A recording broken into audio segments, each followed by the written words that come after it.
All right, so you've made the decision. You're gonna get stronger. That's awesome.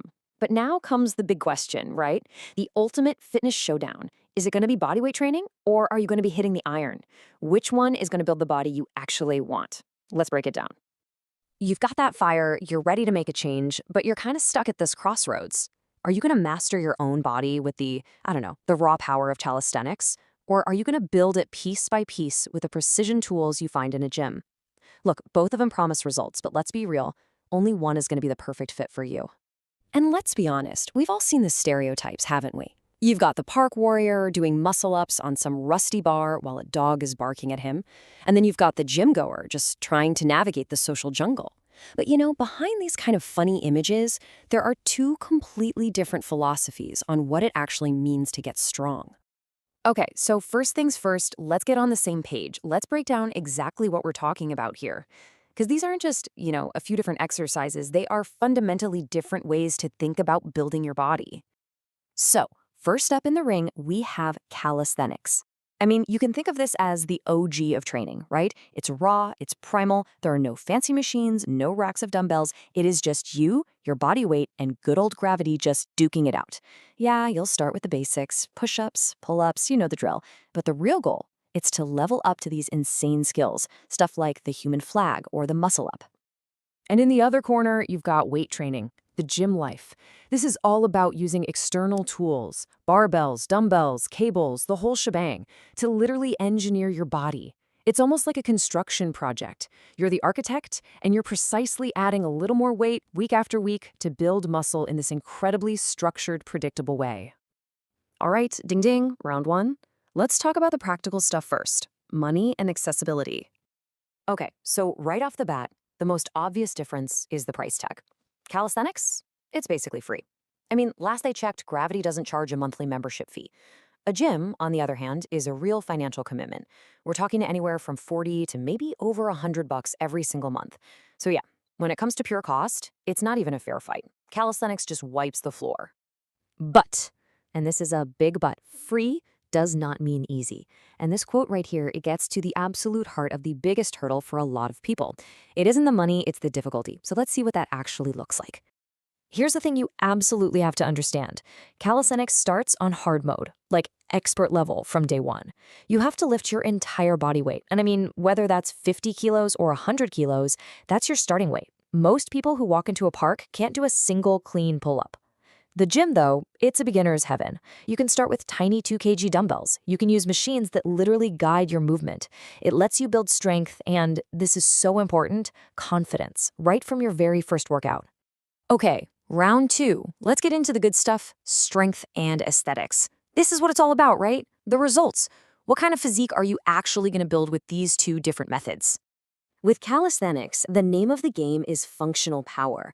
You're not just building a bicep, you're teaching your entire body to fire on all cylinders, to work as one single powerful unit.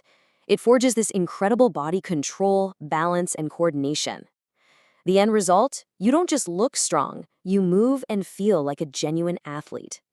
The gym, however, oh man, the gym is the undisputed king of one thing: building raw muscle size. We're talking hypertrophy.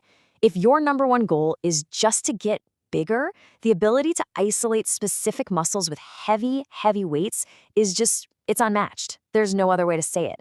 For that look, that carved out of stone physique, the gym is the most direct route, period. All right, round three is all about the journey, the daily grind, progression. I mean, getting some initial results is cool, but how do you keep getting stronger? How do you keep making progress? Let's talk about the long game. So, in the world of calisthenics, progression is like climbing a skill ladder. You can't just slap another 5 pounds on the bar, right? Instead, you have to master harder and harder versions of an exercise. Think about it. Going from a standard push-up to maybe an archer push-up, all the way to unlocking a one-arm push-up. That's a massive leap. It can take months, even years of dedicated practice. It's really a journey of acquiring skills. Gym progression, on the other hand, it's beautifully simple. It's so measurable. You lift a weight, next week you add a little more weight. That is literally it. The numbers in your notebook, they don't lie. You have crystal clear proof that you are getting stronger week in and week out. And for a lot of people, man, that is incredibly motivating. Okay, let's move on to round 4, environment and motivation. And listen, this is a big one that people totally overlook. The vibe of where you train, it matters a lot. With calisthenics, you have absolute freedom. Train in a park, in your living room, on vacation, anywhere, anytime. But here's the catch. It is all on you. It's your motivation against the rain or the heat or just feeling lazy.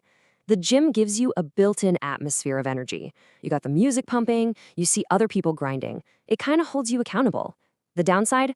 Well, sometimes just getting yourself out the door and to the gym can feel like the hardest workout of the day.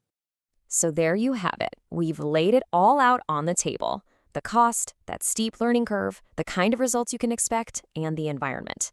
Now it's time for the final verdict. Let's put it all together and figure out which champion you should choose. Okay, so calisthenics is going to be your weapon of choice if, number one, you chase that feeling of total body control and athletic movement. If you love the grind of building a new skill. If your budget is a major factor.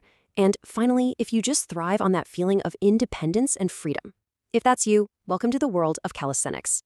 Now, the gym is going to be your sanctuary if your absolute dream is just maximum muscle size, if you want that clear, simple, measurable progress, if you're a total beginner who really needs a guided start, and if you're someone who feeds off that high-energy environment. If you're nodding your head to that, then the gym is your winning strategy. So now you've got the full picture, right? The good, the bad, the pros, the cons of both sides. And it might feel like you have to pick one team and just stick with it for life. But here's the secret. This big showdown, it doesn't have to have only one winner. And that leads us to the final and maybe the most important question of all. Why not get the best of both worlds? Honestly, for a lot of people, the smartest path is a hybrid approach. Just think about it for a second. You could use the gym for heavy leg days, squats, deadlifts, and then go to the park to master amazing upper body skills like the muscle up with calisthenics. You literally get the size and strength from the gym and the athletic skill from calisthenics. So the real question isn't which one is better, it's what's the perfect combination for you.